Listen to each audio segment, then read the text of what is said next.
We would like to welcome you to the Pensive Insights Channel.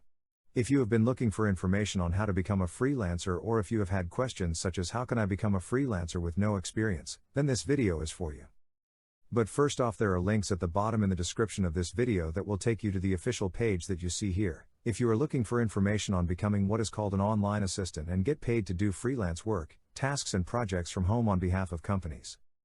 And as you can also see here, it says that there are various tasks and projects available for you to choose from. Also, it says here that this is said to be totally flexible as well. Also, you can see here that it says that you are said to be able to work from home or anywhere, with an internet connection. And one of the main points that interested us is that it says here that it is suitable for any age, ability or background. Just briefly take a look here as we scroll. Also, be sure to hit that like button and that subscribe button for us as well. But now, let's get right to the featured video. We hope that you will enjoy. How to become a freelancer. You might be wondering how to become a freelancer if you desire more freedom in your professional life or extra money in your pocket. While it takes some planning and effort, your freelance business is within reach. A freelancer is a person who works for himself or makes extra money by offering clients a service. No employee-employer relationship exists, and you'll typically work with multiple clients at a time. Freelancing comes with a lot of perks, like lack of employer benefits. You'll have to cover your own paid time off, health insurance, retirement, and more. Responsibility for paying taxes. Your clients won't withhold taxes like your employer does.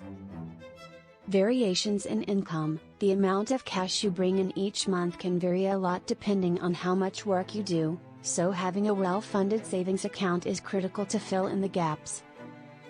The need to hustle. You'll have to continuously pursue new clients and projects to fill your pipeline and bank account.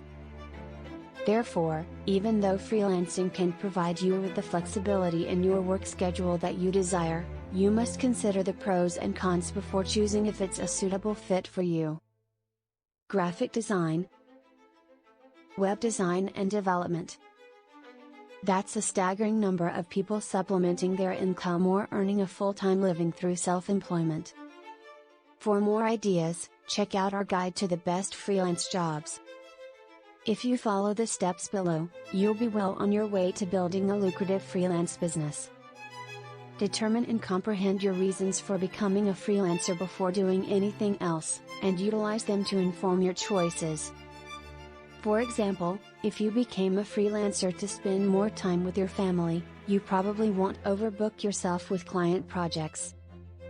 But, if your primary goal is to earn as much money as possible as soon as possible, you'll likely say yes to that assignment with a short deadline. To maximize your freelance earnings, you need to offer a service that's in demand and high-paying. Or, if you're incredibly organized and detail-oriented, becoming a freelance virtual assistant could work. Keep in mind that you're not obligated to continue offering a certain service indefinitely, so give it a shot and see what happens. Once you've determined what service to offer, you need to set your rates. But to get the best pricing advice, network with other independent contractors who offer a comparable service in a comparable sector. Remember, as a new freelancer, you may have to work up to your desired rate over time as you build your portfolio. You'll have to decide if you want to freelance on the side first, or go all in from the start. If you're like most people, freelancing as a side hustle initially probably makes sense. You can work to replace your full-time salary while accumulating a sizable cash reserve to support you in lean times. However, if you're financially stable and able to take on some risk, you might decide to leave your employment before starting your own firm. That way, you can devote all of your time and attention to freelancing. You must earn at least enough money every month to cover your essential expenses. Otherwise, you'll need to tap into your savings to make up the difference.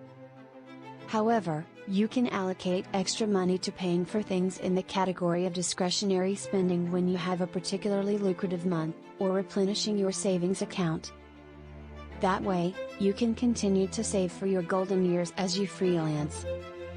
As a freelancer, you're solely responsible for paying taxes. Since your clients won't withhold tax from your fee, it's a good idea to set aside some of your earnings to meet your obligation. That way, you won't have to scramble to cover the bill at tax time. In most cases, you'll have to pay estimated taxes every quarter.